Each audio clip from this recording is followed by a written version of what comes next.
Welcome into the Paul Kuharsky podcast. I am Paul Kuharsky of paulkuharsky.com. This is in affiliation with 440 Sports. I've mentioned my name 3 times, which lines me up with county, state, and federal regulations. Brought to you by Jasper's, eager to talk with you about the Titans, and away we go.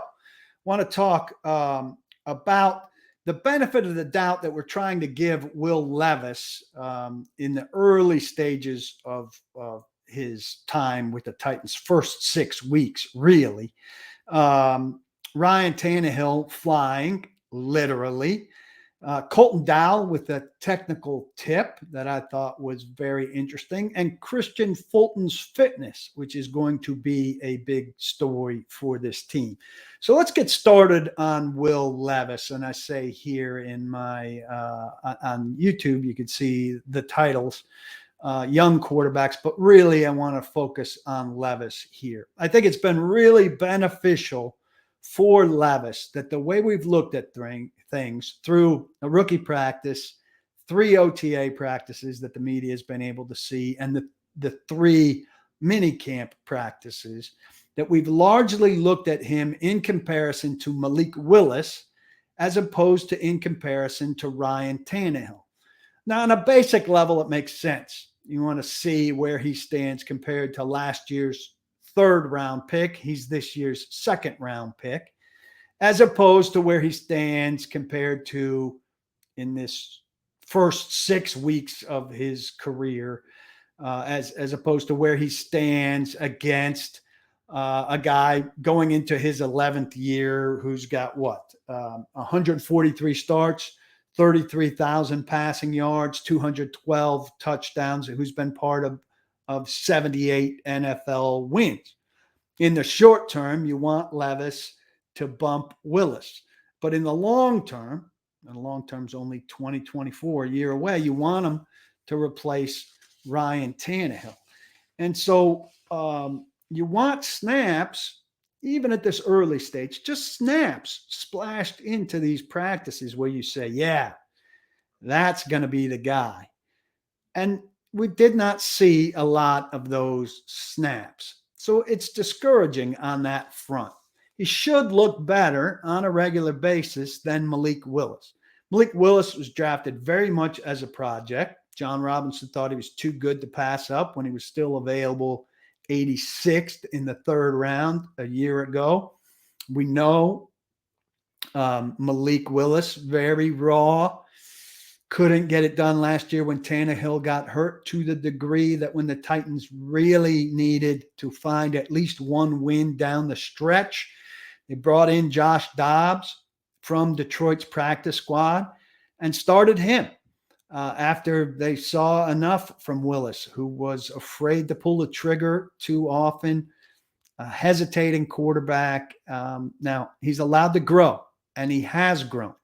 But Levis should come in and be better than that right out of the gate, given his resume as a SEC starting quarterback, not a guy from smaller Liberty who was, making one read and running, and who was the offense largely by himself, where Levis, maybe not last year, but the year before, had some legitimate offensive linemen, had Wan'Dale Robinson as a legitimate wide receiver, and was playing against big time competition virtually every week, not just in his good year, but throughout his career, even dating back to the limited looks that he got at Penn State. So we're in the weird situation following the Titans where we need to be super patient with 2 young quarterbacks, one going into his 2nd year, one going into his 1st year.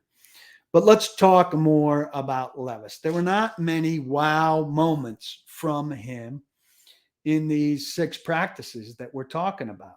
And he doesn't have to have those to be on the sort of incline that you want him to be on. But his general body of work was not impressive. And after I kind of, packaged the whole thing, and I wrote about this at paulkuharsky.com, I'm thinking there should be more moments where you thought of him in the context of a young Tannehill instead of in the context of Malik Willis. His release is terrific. It is a first-class, world-class, quick release. The way the ball comes out of his hand is absolutely terrific. Now, everybody rated him as having above average velocity coming out of Kentucky. I don't feel like I saw a great fastball that often.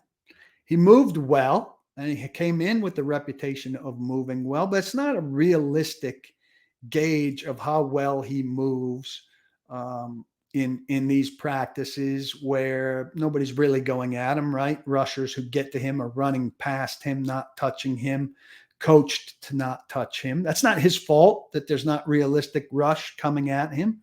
It's the nature of these practices, but we don't have a real gauge of that. I thought he read things generally okay. That was a wrap on him. I think he was generally going the right places with the football. So, that's encouraging. His anticipation, though, in terms of ball placement was not always great. And there's hesitancy that showed at Kentucky and was part of the concern about him as a prospect. Showed up at least some of the time. I wrote about this. At least the last two practices we saw, very early in practice after the cameras went off, maybe right after the individual period. So when the quarterbacks were working as a group, the receivers were working as a group, ran these go routes, which were just receivers running, maybe 5 yards into the field. And the quarterbacks, and maybe they were running at 90%, Vrabel talked about at one point. But the quarterbacks were just, taking turns. So there'd be two quarterbacks, and then the one quarterback would move to the other side. The other quarterback would go in on the other side. So the three of them were rotating. And they were merely trying to loft balls up the sideline and get the timing down with the receivers. And they did not do a very good job either day. Tannehill, obviously the best. But Levis was obviously the worst, certainly on the last day. It's not a federal issue in these things. I asked Tannehill about it on the last day. He said it's kind of unnatural that the first time in the practice that we're throwing to receivers on the move, it's these deep balls. Talked about miscommunicating with Chris Moore about the expectation on one, that there's a little of adjustment based on the coverage as to what angle the receivers are going on. Well, I saw that, they ran a couple sets up the sideline down and then back. And then maybe the next one was an angled route across the middle that was also deep. But I was disappointed to see that these weren't closer to automatic for all three quarterbacks. And they certainly weren't so for Levis on something that seems like it should be hit at a much higher percentage than they were hitting on for all the quarterbacks, but certainly for Levis. Another thing, I talked about the movement. You can't gauge that well.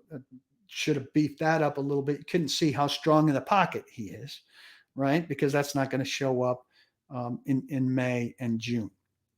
I don't think Malik Willis is the plan here, right? And he has gotten better. And he was better than Levis on some days, including the last day on Wednesday. There is room for Levis to grow and for him to change minds, probably in the building, certainly outside the building. I did a podcast that was very well listened to and well watched about, this is way back before they reported about how he, had a chance to change a lot of minds coming in with a new coordinator and a new quarterback coach and a new offense, how they had a chance to build some things that were more natural for him and all of that. And, the way they're talking about it sounds like he's doing well. What we saw certainly looked better. You look back at what Dane Brugler, and I've referred to Brugler a couple times, wrote about him in The Beast, his big draft guide in 2022. In the weakness section, he said, field vision and decision-making are still in the development phase. becomes gun shy as a passer at times, and will miss opportunities when he second guesses what he sees. That's exactly what we saw when he played last year with Tannehill hurt and before Dobbs was brought in and moved in front of him. There's progress there for sure out of what we could see in these practices. His processing certainly looks better, but at full speed in a game, that clearly changes things, and we don't know. And he's better than really bad, but we don't know. He was drafted as a project, right? Levis was drafted as less than a project. Levis's incline needs to be steeper, and it needs to be faster. And you would hope in the 6 weeks away that he can continue to gain ground. I talked to him a little bit about touch on his passes. This is a piece I'll write between now and camp.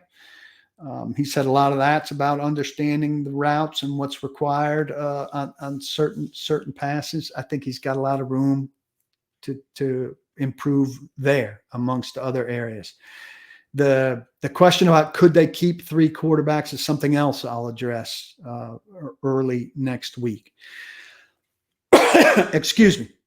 So Mike Vrabel's big on not caring about a guy's pedigree. Once you're in the building, you have as good a chance as anybody else based on how you perform, what the team needs, what your skill set is, and all of that. That tends not to be the case around the league at quarterback based on pedigree. And Malik Willis is not a Rand Carthon guy. Will Levis is a Rand Carthon guy. That's got some weight. And it certainly has some weight when they drafted up to get you early in the second round versus when they traded up to get you early in the second round versus when they traded up to get you in the third round. And so I just wanted to take a look on 4 different value charts, what on draft day, what the draft day metric tells you about what Will Levis should be compared to Malik Willis, and why we should be talking more while it's really early about how Levis projects versus Tannehill, not versus Willis. The Fitzgerald Spielberg NFL draft trade value chart. Willis at 86, Levis at 33. Willis is worth 743 points, and Levis is worth 1,228 points. That's 61% the value. Willis is 61% the value of Levis, which is really high on this. Chase Stewart's chart, Willis is 50% of the value. Now you get to the bigger charts. The Jimmy Johnson chart, which everybody says is outdated, and it's the reason for existence of these other charts, yet it's often put in play. And it is still kind of the backbone for a lot. You hear that it's the backbone, and nobody will say what chart they use and all of that. But you do hear rumblings that Jimmy Johnson's chart is still kind of what things are built off of. On Jimmy Johnson's chart, Willis is 28% of the value of Levis. And on Rich Hall's chart, Willis is 27% the value of Levis. You can average that all out if you want. But the fact of the matter is, and we all know it, this is just reinforcing it, Will Levis should be a much more valuable commodity to the Titans than Malik Willis. Now, doesn't matter. None of that matters if it plays out differently. I'm expecting that Will Levis is the guy that they favor. He's the guy they should favor. He's newer, comes from a better, more competitive conference. He's got more of the outright skills, I think, that Mike Vrabel and his coaches value. But as I've said before on this podcast, there was no, he certainly didn't come in like a bomb and like you go, whoa, look at that guy. He's going to put pressure on Tannehill right away. And now you go from that to, wow, that was pretty uneventful summer for Will Levis, and he's going to need to accelerate the growth. Now, ideally, Tannehill plays well, stays healthy. Levis gets this whole year behind him to grow, and we're discussing next year at this time how he looks, and there's been significant growth, and everything will be fine. But weren't enough moments that made you look at him and say, whoa, this guy is a quarterback of the future in this early stage. And for a high second-round pick, I would have expected more of that. And so that's not foreboding. It's too early for all of that. But it's what we have to discuss now. And you want to know about what unfolded now that just concluded. And that's the story about what unfolded now and what just concluded. And it's going to be a weird scenario in training camp, watching two guys who probably are going to be showing incremental growth and, are in wait and see mode, and who the Titans hope they can be super patient with. Speaking of Tannehill, he's flying, literally.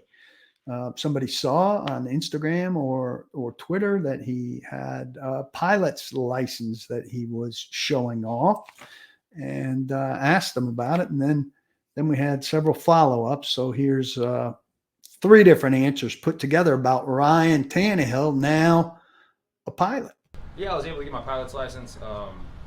Something that I spent a lot of time and a lot of effort to do. It's a lot of fun. It's a little escape for me. Something I have to be totally focused on and in the moment, be present in the moment. But at the same time, it's an escape for me. So.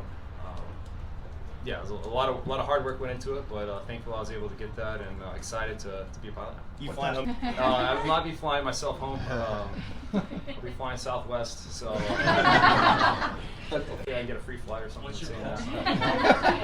Have you had on so far? Yeah, there's a lot of guys that are curious. We'll see if they actually like yeah, but we'll see when it comes time to take them up if they're actually going to go. Do what? Maybe Traylon, since he's had his own experience. Yeah, I asked Traylon, and I said, hey, you've been on a small plane, you ready to go again? He's like, I think it was a one-time thing for me. So I don't know if it's going to be Traylon or not. Is this crazy? I mean, I like that a guy's got a hobby that is makes him hyper-focused. That's something that is good for a quarterback who's got to be hyper-focused, to have something else, I guess, that makes him hyper-focused. But a lot of people fly. Clearly, it's contractually okay. I'm not a big believer in guys bubble wrapping themselves. But we've seen skiing and water skiing and basketball accidents. And God forbid a brand new pilot have an accident be far worse than a badly sprained ankle or a torn ACL or something like that. I'm curious what fans think about Ryan Tannehill's new thing. And it sounds like he's not, all the way in. He's not flying himself home. I don't imagine he has a plane. He would lease one to do something like that. But he's also talking about, taking his wife and kids for the first time, and the nerves that go with that, and getting over all of that. All of that, I think, is interesting from a mental standpoint and dealing with all of that. But I do think, to a degree, it's all right to wonder if you don't wait until after your football career for that. Again, I lean on the side of, do what you want if you don't feel like you're putting yourself in danger. And but I was surprised to hear that he had done this, and I think it's a pretty unique thing for an active NFL player to be doing. So look forward to hearing more about it. This podcast is brought to you by Jasper's, the fine eatery and bar on West End Avenue, just a little bit off 40. And I was finally able to go back off 40, 440. Now I'm losing my mind. Just on the fringe of downtown there, off 40.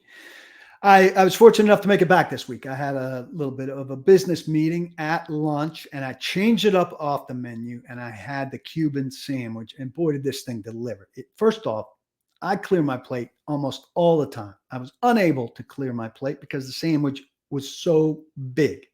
The bartender / waiter pushed the broccoli as a side dish, though he said the fries were hard to resist. I went with the fries, of course.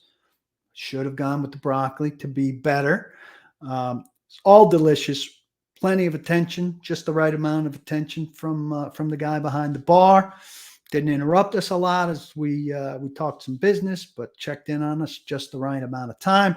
I cased the place more thoroughly afterwards, and I've been talking about the free game room and bragging about the shuffleboard and the Pop-A-Shot, but I have been shortchanging air hockey and skee ball, which are also in there and also a good time.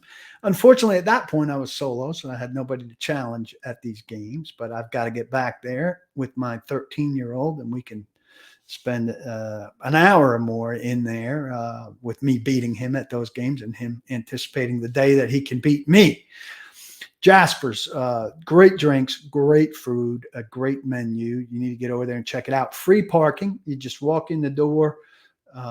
You take the QR code on your phone, put in your license plate. Boom, you get 3 hours free in their parking lot. You're not going to find that anywhere close to downtown Nashville. Couldn't recommend it more highly. Check it out.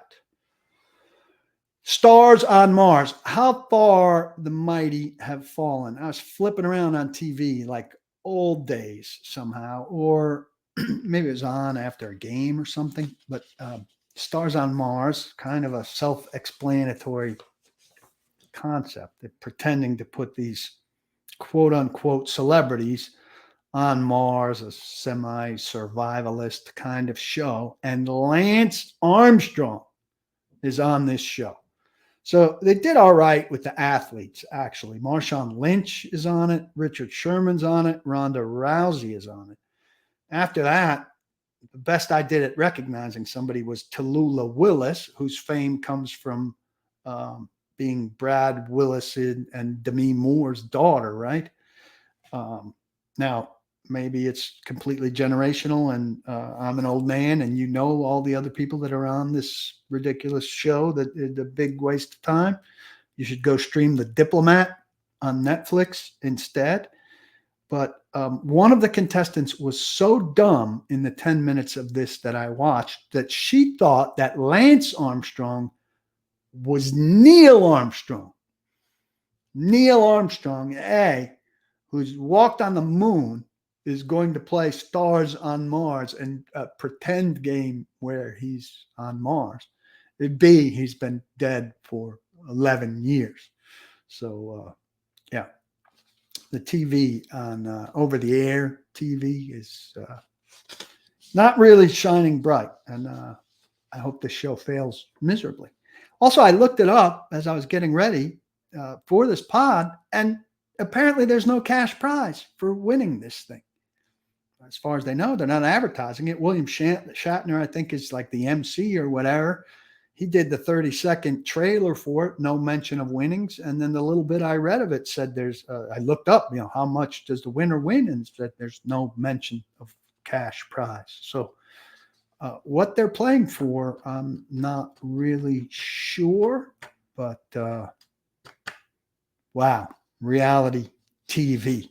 You need to get over to paulkuharsky.com to read what is up this week. Mike Herndon's piece is on the 6 most intriguing players post OTAs and minicamp. He did not include the quarterbacks, so it's not at all redundant with what I've talked about here. You should go see if you agree with him on these 6, as usual, from Mike. A good list with sound and thorough arguments. So a lot to consider there. I wrote post minicamp. I did PK TV, which you can watch and review, where I took a lot of your questions. I did a post on Kristian Fulton. I'll visit some of that coming up here in a bit. And final thoughts from me on what I saw at throughout the offseason, a little bit on the quarterbacks that I expanded on here, and some other interesting nuggets that you'll want to be sure to read. So head over to the site. If you're not a member, check it out and sign up to get yourself ready. We'll hit the remainder of the offseason hard there, and you'll be ready for training camp when it starts at the end of July. Colton Dowell, the 7th round receiver out of UT Martin, had an interesting technical tip that he talked about when he was in a bit of a media throng Wednesday coming off the field. And I thought you would find this interesting about what he is supposed to do with his hands while he is running without the ball. When you are running with your hands fisted, to me, I mean, I don't necessarily feel too much of a difference, but when I run with my hands open, I'm more ready to use them. Say that DB is, is coming up on me, I have them closed, I can't really swipe and wipe and grab them and pull them behind me if they're closed. I can't really do that. I can use club. So, Coach Rabel, he talked to me about that today, and like I said, it's learning the ins and outs, the little things of the game, and that's what I'm looking forward to doing. And I'm glad Coach Rabel pointed that out. I'm always open for criticism. If you're watching on YouTube, you saw him kind of illustrate that swipe and wipe with the open hand as opposed to the fist. If you're listening on one of the podcast platforms, you'll have to imagine it for yourself. But appreciated him sharing that and talking about it. Look, he's certainly making steady progress. He's a guy to be intrigued about, but keep in mind, last rounder, small school prospect. We've got to keep our expectations for him at a reasonable level. Finally, we need to talk about Kristian Fulton. Sounding like he gets it, which is good. Look, he changed his offseason training regime. He went to Miami. He's been working with a guy who's worked with Dwayne Wade and LeBron James, really concentrating on incorporating things like yoga and Pilates, which is good news for a guy who's been a repeat offender, as Mike Vrabel said, with the soft tissue injuries, which has been a problem. Look, it's good that he gets that, right? Undoubtedly. It's bad that it's taken him until the summer after his 3rd year to get that. Here's a blend. Here's a blend of things that he said put together by Jim Wyatt. I'm feeling good. Body feels good. Just been excited, about the work that I've been putting in, since February. And, I'm excited to be back around the team. Been around them the last 2 weeks or so, and everything's been good. The vibe's been great. Just, standing inside, just wanted to get some extra work in the weight room. And that's what the coaches allowed me. Obviously with me not being on the field, I just having to, take the approach of doing everything I could off the field, whether that's film room, eating better, studying, my body movements, just talking with my training, all us being on the same page, with me going forward into the season. It was big, just to try new things. I feel like it's everybody has their own way of doing things, and everything doesn't work for everybody. I've been here, the last 2-3 off seasons, and I've had, great time on the field, being here. So I just wanted to try a different approach, and see what it gets me, moving forward. Do you feel like it got you to where you want to be right now, at least? Yeah, definitely. I feel great. It's important every year, to have a great year. I expect that of myself. So that was just my take on, I wanted to do what I had to do, to make sure I'm there for my team, this upcoming year. I want to be out there. I will be out there 17 games. So that's the approach that I took. I will be out there 17 games. It's bold. It's bold because, some small tweak, not small, but something substantial enough to knock him out of week 3.